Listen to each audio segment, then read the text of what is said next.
El otro día estaba en un rodaje y había una intimacy coordinator, una coordinadora de intimidad. Ya. Y dices, qué guay, Se qué les podía haber suerte. ocurrido antes. Cómo mola. Yo he tenido suerte, Mm, no con todos los directores, pero claro, cuando empiezas con Vigas Luna ya empiezas bien. claro.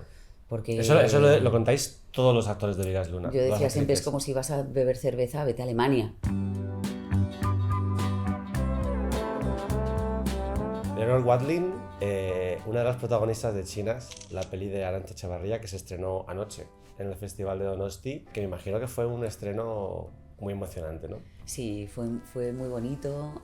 Desde por la mañana, porque veníamos en el tren todo el elenco, y cuando hay niños en las películas además hay como un extra de emoción, y hay 3 niñas en la película que en el momento de rodaje creo que tenían 10 años, 11 años, que son Ela, Daniela y Valeria, y entonces había como mucha expectación, mucha emoción. Cuando ves a actrices que están debutando, actrices jóvenes, ¿qué sientes? Matadlas, ¿no? ¿No? Son competencia. No, ¿Te acuerdas de cuando empezabas tú o no tiene nada que ver hoy en día? No tiene nada que ver. Yo tuve mucha suerte, o sea, ahora mismo me parece un mundo mucho más difícil, más hostil, más... Pero en este caso también es que yo creo que Arantxa Echevarría consigue, además de trabajar mucho el casting, o sea, tarda mucho tiempo en encontrar los actores con los que va a trabajar, crea un ambiente en el rodaje que es muy poco artificial. O sea, de repente, claro, cuando me haces esa pregunta yo pienso cuando yo hice Querido Maestro, por ejemplo, que había muchos niños, pero claro, era un set de televisión, en una cadena generalista cuando solo había 5 cadenas. Otro ritmo. Era otra movida completamente distinta. Esto era un juego, era en verano. Arantxa, ensayamos en el piso donde íbamos a rodar, ensayamos con cámaras para que las niñas vieran ese bicho enorme que tenían que ignorar. O sea, era muy bonito, la verdad. Quizás sí más con Sinchi, que tiene ahora 21 años, que hace el personaje de adolescente, que está espectacular en la película, Sí. y que sí quiere ser actriz. Dan muchas, a mí me sale mucho la protección, me dan muchas ganas como de cuidarla mucho. Ya, qué fuerte. En la peli tú interpretas a la madre de Xian, una de las 2 niñas protagonistas, que bueno, es una mujer que adoptó a una niña prácticamente recién nacida de China y que está un poco en tensión constante entre quiere hacer mucho y a la vez está un poco paralizada. ¿Cómo trabajaste esa forma de ocupar el espacio? Pues hablando mucho con Arantxa, es maravilloso porque Arantxa tiene una curiosidad infinita por todo y por el ser humano, le gusta la gente, le gustan las personas. A mí no tanto. Cada vez menos. No, pero mira el mundo desde un sitio súper bonito y de mucha curiosidad. Y entonces yo creo que quería, sin que sea el tema de la película, porque la película va de otra cosa, la película va de las niñas chinas de primera, que ya han nacido en España, de primera generación, que tienen que vivir con ese decalaje cognitivo de trabajo en un bazar y tengo un nombre chino y en mi casa se habla chino y se come comida china, pero luego voy al instituto y no quiero mi nombre chino, quiero ser la Lucy, y de eso va la peli, ¿no? Y de cómo trata la gente española a esos españoles que tienen otros rasgos físicos y que tienen bazares, y eso está súper bien contado. Y al lado está contado qué pasa también con esa gente como Xian, que interpreta a Ela, que es una niña adoptada, que cuando entra en el colegio todo el mundo inmediatamente como que las pone en grupo, pues las 2 chinas pues juntas. Y Xian, el personaje de Ela, está súper peleado, que es una cosa que pasa mucho con los niños adoptados, que les dicen que son chinos, pero es que llevan aquí desde los 3 meses, no tienen nada chino. Entonces los personajes que interpretamos Pablo y yo la llevan a la escuela para que aprenda chino, le mantienen su nombre, que tenga sus raíces, que hay como esas 2 escuelas, ¿no? Sí. Una de no le contamos nada hasta que pregunte y sea mayor, y otra que es le contamos todo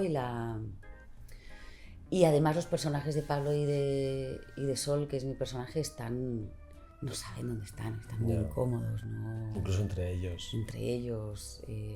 Había una escena que se cortó, pero a mí me encantaba, que era la abuela, la que hacía de mi madre, que iba por la calle con Xian y se encuentra con una vecina y le dice a la vecina, ¿esta es tu nieta? Pero si es china. Y entonces la abuela decía, no me digas, no me voy a dar cuenta. Y eso se lo contó una madre de una asociación con la que Arantxa habló muchísimo, porque la gente hace esas cosas. Sí. Y entonces una madre le decía, yo siempre hago eso. A mí cuando me dicen, pero si es china, yo digo, no me voy a dar, no, ¿en serio? Qué susto. Me jodas. ¿Sol trabaja o es ama de casa? Trabaja. Es que en la película no se explora, pero es una duda que yo tenía porque pensaba que a lo mejor si estaba mucho tiempo en casa, a lo mejor ella pues también tenía esta frustración de no saber... Sí, lo hablamos mucho. Yo reconozco que hace unos años igual era más intensa. Ahora me parece que lo importante es lo que quiere el director que cuente ese personaje y no es nada importante en qué trabaja Sol.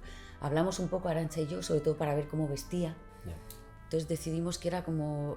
Se ve que trabaja porque lleva una acreditación en un momento dado se ve, y que tiene que ir a trabajar. Por la mañana es como de nos tenemos que ir porque tengo que ir a trabajar. Pero seguramente no un trabajo muy creativo, pero que está contenta. Hablas de la intensidad de antes, de pues a lo mejor querer saberlo más todo el personaje. Pero tiene perro, pero en su infancia. Cuáles son sus motivaciones. Aunque ahora lo hayas ido perdiendo, ¿crees que esa etapa es necesaria o que fue necesaria para ti? ¿O ahora dices, igual no me hacía falta tanto? Yo creo que hay dos cosas. Hay una parte que viene como de la culpa y del ego, o sea, me están pagando mucho por hacer esto y esto es un trabajo muy complicado y yo quiero hacer todo lo que pueda para llegar como a la línea de salida preparada y además de muchas entrevistas y entonces Dustin Hoffman y entonces no sé quién y entonces el otro se fue a vivir a un kibutz 6 meses para entrar en el personaje y hay esa parte un poco también de yo me lo he currado mucho y luego hay otra parte que es muy genial, que es de curiosidad también y de aprovechar y de decir que voy a hacer una peli de 1920, pues me voy a pasar 3 meses investigando 1920. Porque eso que te es llevas, guay, por eso que te llevas, tú, claro. El conocimiento personal, ¿no? Claro. Ahora te quiero preguntar lo mismo como cantante, pero primero como actriz, tú en cierto modo has vivido 2 etapas distintas del cine español. Sí. Cuando tú empezaste el cine español tenía pues un tipo de público, tenía un tipo de repercusión, luego está el punto de inflexión que siempre se señala en la ceremonia de los Goya de 2003, cuando de repente, la de la guerra, cuando de repente parte del público rechaza a los actores españoles, parte del público rechaza el cine español, hay una utilización política de los actores del cine español, los actores dejan de hablar de política, a los jóvenes están volviendo, ayer estuve con Carolina y ella está, bueno, ya sabes cómo es, a tope, tal cual es ella. Pero yo no sé cómo has visto tú, no entrando en temas políticos, esto lo pongo un poco por contexto, pero sí que ha habido las estrellas de cine español como de los 80, de los 90, sí. Y luego el cine español en el siglo XXI... Claro, fíjate, cuando me has dicho, tú has vivido 2 etapas que he dicho sí, como con Siguiéndome mucha la corriente. certeza, ¿no? Como de sí. Para mí no tiene... Eso pasó y es verdad, pero es bastante circunstancial. Creo que en España somos muy... nos opinionated, como todos tenemos una opinión y nos calentamos mucho y somos muy... Yo opino esto hasta que dejo de opinarlo o se me olvida o opino lo contrario. Para mí la gran diferencia han sido las plataformas. O sea, más... Y las redes sociales. O sea, cuando me has dicho 2 etapas, para mí en mi cabeza estaba claro. Como lo que separa el mar es pre-redes sociales, pre-plataformas, por redes sociales, pues, más que lo político, lo tal. Es verdad que hay actores que se han implicado mucho.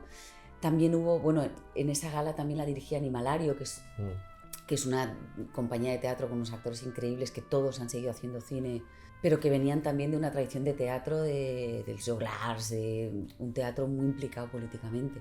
Y yo creo que nosotros que me encanta hablar como en plural, como si yo fuera representante de algo, pero creo que los actores, más que por ese momento, nos hemos quedado un poco suspendidos por todo el mundo de las redes sociales y las plataformas.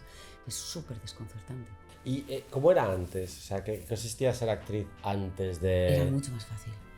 ¿De qué manera? Considero, o sea, a ver, esto pasa mucho en la música también, que es que bien, esto es mucho más democrático, porque es verdad que salen muchos actores y muchos músicos de YouTube, de TikTok, pero es una trampa, o sea, por un lado sí, por otro lado yo he estado trabajando con compañeros que me dicen que depende del número de seguidores les contratan o no. Que tiene todo el sentido, o sea, me parece Bueno, a mí no me lo parece. Sí, pero yo como productor pienso, a mí hay 2 actrices que me gustan mucho. Tienen 20 años las dos. Una tiene 1500 seguidores, otra 10.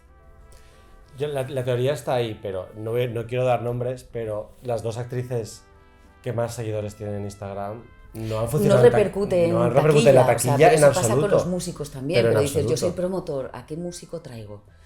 A uno que aparentemente tiene movimiento y tiene 1 millón de seguidores, o sea, es muy complicado. Yo entiendo los dos lados, hasta cierto punto, porque luego también hay mucha tontería de, bueno, como tiene 5 millones de seguidores, había una muy famosa que hizo una línea de camisetas y no vendió ninguna. Sí, es Una verdad. súper, o sea, no es una consecuencia directa, pero bueno, tengan o no razón o tenga o no sentido, es una realidad.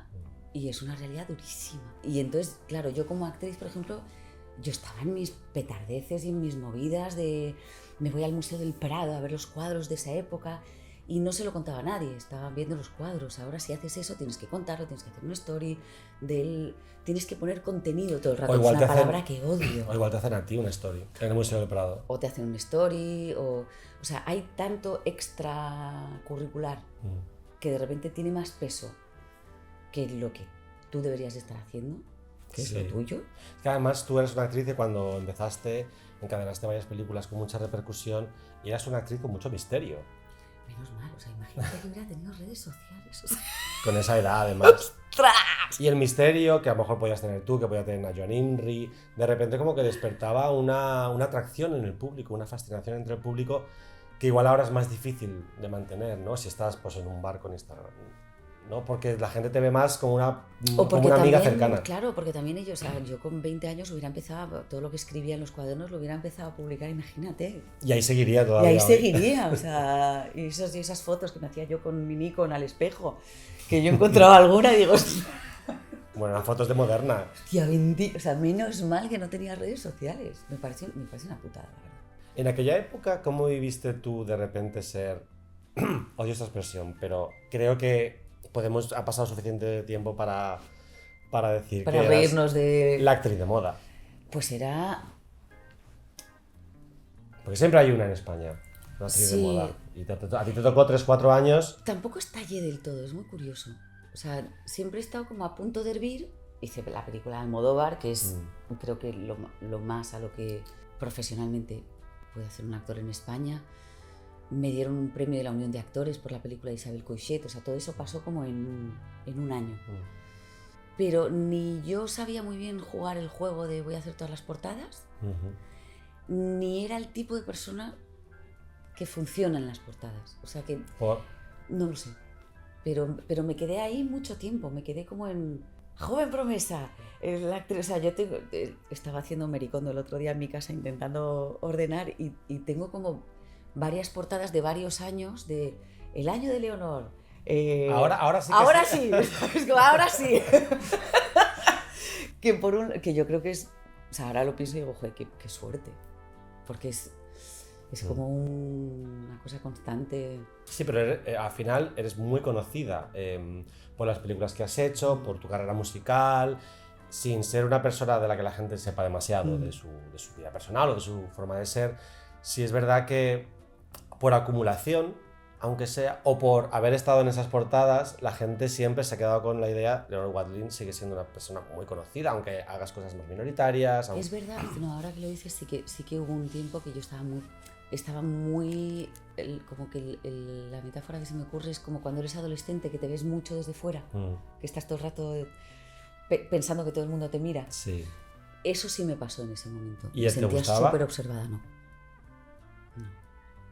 Yo creo que por eso también como que esa energía también se nota. O sea, si tú tienes a alguien que está cómodo en esa postura, pues vas a más estrenos, vas a tal. Para mí era... Hostia, me costaba. O sea, ve a Venecia a una alfombra roja, para mí era un castigo. Es que hay gente que lo disfruta un montón. Claro, pero es maravilloso porque además lo ves y mola verlo. O sea, alguien que está cómodo ahí es muy bonito de ver. Alguien que está sufriendo y dices, tío, vete a tu casa. Ya. Pero al final vosotros, los actores, los artistas, ya sabéis. Es verdad que la fama, hasta que no la vives, no sabes cómo funciona. Pero no es como si fuerais la primera generación de actores. No, o sea, es un byproduct que sabes que si te va bien, va a pasar. Sí. Pero claro, luego depende, es que hasta que no te pasa no sabes cómo... Y depende cómo seas tú genéticamente, cómo hayas nacido. Hay gente que lleva muy bien lo social y yo, por ejemplo, lo social me gusta en dosis, me cansa mucho. Ya. Al tener un padre gaditano y una madre británica, ¿te sentías un poco pez fuera del agua? ¿O te sentías cómoda en ambas culturas? Siempre estás como un poco que no del todo, no encajas del todo, pero a mí esto ya me iba bien, porque como yo soy un poco tímida también, también me sentía, es como un buffer de, igual esto no lo entiendo porque lo que sí me sorprendía mucho, por ejemplo, y hay un momento en el que sí crees que tienes control sobre lo que la gente piensa de ti, que es una absurdez, me sorprendía mucho que pensaran que era fría, tal, misteriosa, distante. Porque era como de hostias. Y siempre lo achaqué a mi parte británica, a mi parte como inglesa de... Porque a mi hermana también se lo dicen, como... Entonces decidimos que era es culpa de lo inglés, es como, no es mi culpa. Pero mira, por ejemplo, eso, antes nosotros pedíamos ver las fotos, había mucho control sobre la imagen, mucho. Y de hecho cuando salía una foto que tú no habías aprobado o que te pillaban por ahí, era como de, ostras, fin del mundo, ¿sabes? Esas cosas. Y ahora... Que luego pasaba la semana, la gente tiraba las revistas... Y daba absolutamente pero igual. Las fotos se quedan para siempre. Pero claro, ahora... Están ahí siempre. No, pero es que ahora hay 200 millones de fotos. Beyoncé intentó eliminar una foto de internet y le dijeron, Beyoncé, internet no funciona así. No se puede. Si existe, se acabó. Porque Google Imágenes es que es tremendo. ¿Tú sentías o sentiste en algún momento cierta presión o un resorte como para mantener esa imagen que el público quizá tenía de ti de mujer enigmática, glamurosa? No. Tengo que estar a la altura de la imaginación de la gente. Sí, eso es terrible. Lo que a mí me produjo eso es mejor que no me conozcas, o sea, mejor que se... No quiero decepcionarte. Claro, o sea, mejor que... Eso mola mucho, o sea, lo que tú piensas de mí mola mucho, mejor no me conozcas, porque mola mucho más lo que tú piensas que lo que yo soy. Claro. Cuando trabajaste con Bigas Luna, o sea, a mí una cosa que me flipa de Bigas Luna es que siempre contáis historias, sus actores, sus actrices, de cosas que él vaticinaba del futuro. Sí, era muy heavy. Y sobre internet, me contaba lo que contabas de la Biblioteca de Alejandría. Sí. ¿No? Que decía, ¿cómo era? ¿Qué decía él? Es que además me acuerdo, tengo muy mala memoria, o sea, no porque sea mayor, que lo soy, pero porque en general tengo muy mala memoria, de repente tengo como vacíos, también porque es verdad que te pasan muchas cosas, conoces mucha gente, pero me acuerdo de dónde estaba sentada cuando Viegas dijo eso, es muy fuerte, estábamos comiendo una paella y entonces empezó a hablar, internet, y yo decía, internet. No, en ese momento me parecía como guay, decía, pero qué bien, porque eso... Todo el mundo va a poder acceder a la información, acceder a todo, ver todo y tal. Entonces se reía y decía, si eso fuera lo que la gente quiere, habría colas en las bibliotecas. Claro. La gente no quiere eso. Internet va hacia otro lugar. Claro, Internet, la gente lo que quiere, se va a ver en Internet, pues es porno y gatitos maullando. Sí, más de lo que ya tiene. Sí. Realmente. A mí una cosa que me decía Vigas que me encantaba era cuando él hizo Yo soy la Juani, decía, la cultura extrarradio, y el poligoneo y todo el parquineo, va a ser la siguiente revolución cultural. Y le decían, a ver, que además yo mismo, siendo de esta radio, habría dicho en aquel momento, ¿qué dices? Pero si esto no es una cultura, esto es la no cultura, es una no cultura, de hecho. Y ahora aquí estamos, con Batial, Zetangana, Rosalía, todas las películas, los libros, contando esas historias. Es que era muy visionario, que utilizamos el adjetivo visionario a la ligera, pero en el caso de Vigas... Sí, sí. Y eso que tenía, o sea, su cine era muy curioso, porque él decidió que no se iba, o sea, él quería vivir, era un disfrutón. Entonces no se iba a pelear con la gente. Y entonces a mí me acuerdo que iba siempre con una videocámara, claro, no había... Claro. Y entonces cuando rodábamos Son de Mar, yo le veía rodando cosas dentro del rodaje que iba montando, había cosas preciosas. Y le digo, ostras, ¿por qué no haces? ¿Por qué no las ruedas así? Y me mira y me dice, no, tú tienes 2 hijos, pagas el parking, compras una entrada de cine, has pagado la niñera, vas al cine, tú quieres ver una peli que entiendas. Y me pareció como, qué buen tipo, ¿no? Sabio, sí.